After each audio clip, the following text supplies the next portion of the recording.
এফালে মুখ্যমন্ত্ৰীৰ মুখত ফ্লাড জেহাদৰ কথা,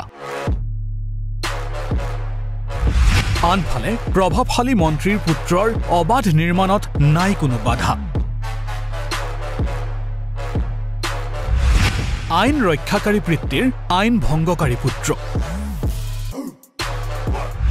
পিতৃয়ে বনায় আইন, পুত্ৰই নামানে পিতৃৰ আইন। যি সময়ত গুৱাহাটী মহানগৰীৰ ভয়ংকৰ কৃত্ৰিম বানৰ বাবে মুখ্যমন্ত্ৰীয়ে ফ্লাড জেহাদৰ কথা বাৰে বাৰে উল্লেখ কৰিছে, সেই সময়তে ৰাজ্য চৰকাৰৰ এগৰাকী প্ৰভাৱশালী মন্ত্ৰীৰ পুত্ৰই নীতি নিয়ম অমান্য কৰি অবাধে চলাইছে নিৰ্মাণৰ বেহা। খুদ মহানগৰ উন্নয়ন বিভাগৰ মন্ত্ৰী অশোক সিংঘালৰ পুত্ৰই নামানে নিয়ম।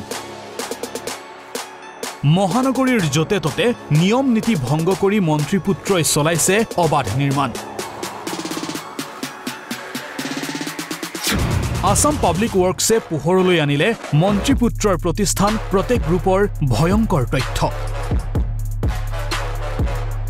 এটা প্ৰত্যেক গ্ৰুপ এটা আছে, গ্ৰুপটোৰ মালিক কোন আমি নাজানো, কিন্তু শক্তিশালী গ্ৰুপ, বিৰাট শক্তিশালী গ্ৰুপ এইটো।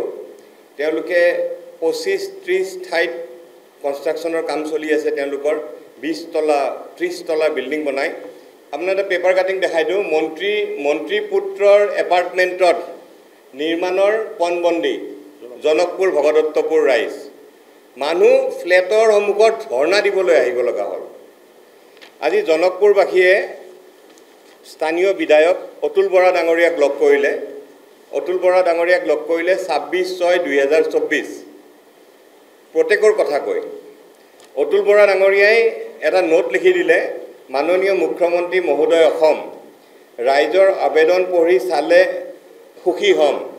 ৰাইজৰ অভিযোগ মন্ত্ৰী অশোক সিংঘালৰ এই পুত্ৰই সৰ্বনাশ কৰিছে।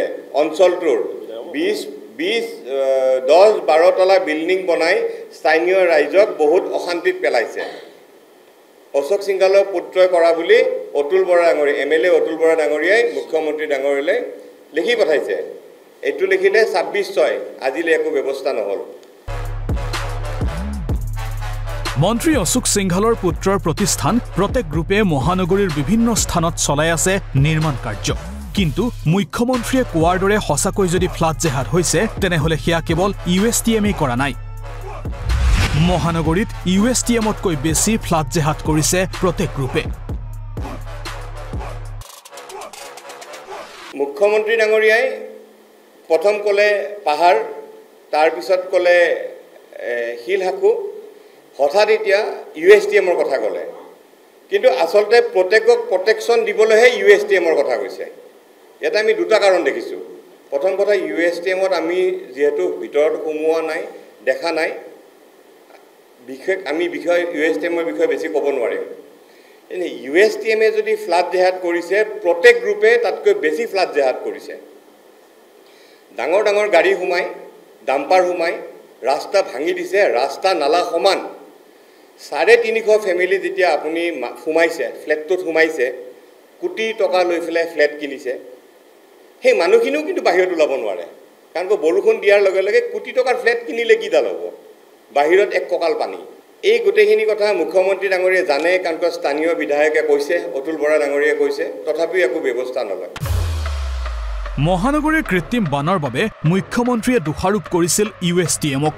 তাৰ পাছতে এতিয়া মুখ্যমন্ত্ৰীক উভতি ধৰিছে আসাম পাব্লিক ৱৰ্কছে।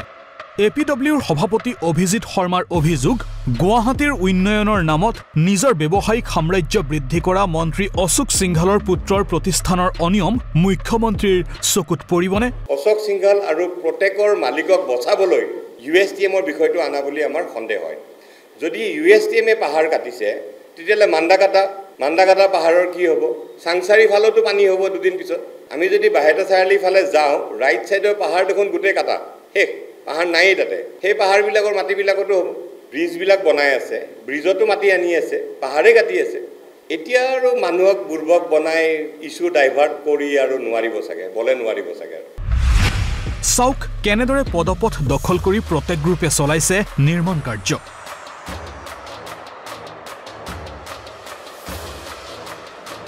এজাক বৰষুণতে নিৰ্মাণস্থলীৰ আশে-পাশে হয় একাঠু পৰ্যন্ত পানী। প্ৰত্যেক গ্ৰুপে য'ত য'ত বিল্ডিং বনাইছে তাতে একাঠু এক কঁকাল পানী হৈছে, বোকা হৈছে। আজি এই ফটোখন চাওক,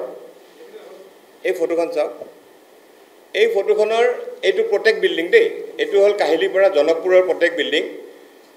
ফুটপাথটো ব্লক কৰি তাতে মাৰ্বল লগাই দিছে, 25 ফুট বহল। জাবৰ তলত যে জাবৰবিলাক সোমাই থাকিব কোনে চাফা কৰিব? এইটো হ'ল লেফ্ট ছাইডৰ বিল্ডিংটোৰ মাৰ্বল লগাই দিছে, ফুটপাথৰ ওপৰেদি মানুহ খোজকাঢ়ি যাব নোৱাৰে। এতিয়া তাতে আপোনাৰ এক কঁকাল পানী। এইটো হ'ল ৰাইট ছাইডৰ বিল্ডিংটো। 350 ফেমিলি এই ফ্লেট দুটাত আছে বৰ্তমান। মাৰ্বল লগাই দিছে, মাৰ্বল লগাই 25 ফুট ডাঙৰ ৰাস্তা, মানে গেটৰ এণ্ট্ৰেঞ্চটো নালা ব্লক কৰি মাৰ্বল লগাই ফিক্স কৰি দিছে। এতিয়া 25 ফুট নালাটোৰ জাবৰখিনি ওলাব কেনেকৈ? ইয়াতেতো চাকাৰো নোসোমায়, ৰাস্তা সৰু। এইটো চাওক, আৰু ভয়ংকৰ। এইটো আৰু ভয়ংকৰ। বিল্ডিঙৰ পানীটো নালাত নপৰে, ছাইডত পৰি আছে, আৰু ফুটপাথ বন্ধ, ফুটপাথ খোলা। ইয়াতে আপোনাৰ ডাম্পাৰ সোমাইছে, চব গোটেই জেগাত। আপুনি যদি আমি 20-25টা তেখেতৰ তেওঁলোকৰ চলি আছে। আপুনি যদি পাঞ্জাবাৰী যায়, পাঞ্জাবাৰীৰ বিল্ডিংটো যিটো আছে তাৰে সন্মুখত আপোনাৰ দেখিব এক কঁকাল পানী, বোকা পানী। জনকপুৰত যাওক, তাতো একেই অৱস্থা, চবতে।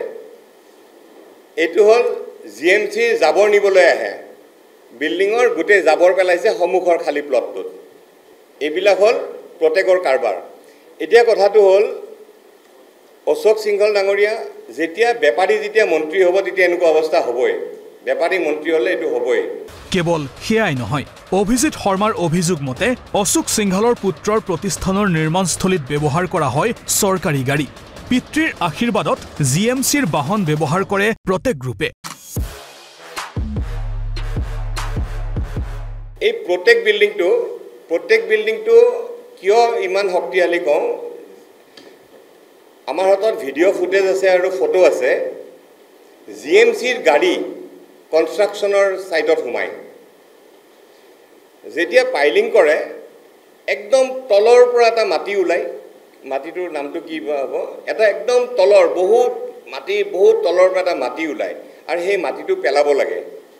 GMCৰ গাড়ীৰে সেই মাটিবিলাক লৈ গৈ জেগাত পেলাইছে। তাৰমানে প্ৰত্যেক গ্ৰুপটো ইমান প্ৰভাৱশালী যে GMCৰ গাড়ী ব্যৱহাৰ কৰিছে, তেওঁলোকে কৰিছে। APWৰ সংবাদমেলৰ পাছতেই এতিয়া দুখমুক্ত হোৱাৰ চেষ্টা প্ৰত্যেক গ্ৰুপৰ। ভাঙিবলৈ বাধ্য হ'ল পদপথ দখল কৰি চলোৱা অবৈধ নিৰ্মাণ কাৰ্য। এই ড্ৰেইনবিলাক যিবোৰ ওপৰত স্লেববোৰ ভাঙিলে প্ৰথম কথা। দ্বিতীয় কথা যে তেওঁলোকে ফুটপাথটো অধিগ্ৰহণ কৰিলে, আৰু তাৰোপৰিও এই ৰাস্তাটো প্ৰায় 4 ফুট ওখ আছিলে। সেই 4 ফুট ওখ ৰাস্তাটো গধুৰ যান বাহন আহি পেলাই বহি গ'ল। ইয়াতে ব্লকহে আছে, বহি গ'ল। বহি যোৱাৰ পাছত এইটো চৰিয়াৰ নিচিনা হ'ল, পানী ইফালেও নাযায় সিফালেও নাযায়, মাজত জমা থাকে। যি সময়ত মুখ্যমন্ত্ৰী হিমন্ত বিশ্ব শৰ্মাই মহানগৰীৰ কৃত্ৰিম বানপানীৰ বাবে USTMক দোষাৰোপ কৰি ফ্লাড জেহাদ বুলি কৈছে, সেই সময়ত নিজৰ মন্ত্ৰীসভাৰ প্ৰভাৱশালী মন্ত্ৰী অশোক সিংঘলৰ পুত্ৰৰ এই প্ৰতিষ্ঠানৰ লগতে মহানগৰীত অবাধে নিৰ্মাণ চলোৱা ব্যক্তি প্ৰতিষ্ঠানৰ বিৰুদ্ধে কিবা ব্যৱস্থা গ্ৰহণ কৰিবনে? মহানগৰীৰ কৃত্ৰিম বানপানী সমস্যা সমাধানৰ বাবে কিবা ফলপ্ৰসূ ব্যৱস্থা হাতত ল'বনে, নে এনেদৰেই আনলৈ দুখ ঠেলি দি দায় সৰাৰ চেষ্টা চলাব? সেয়া এতিয়া ডাঙৰ প্ৰশ্ন।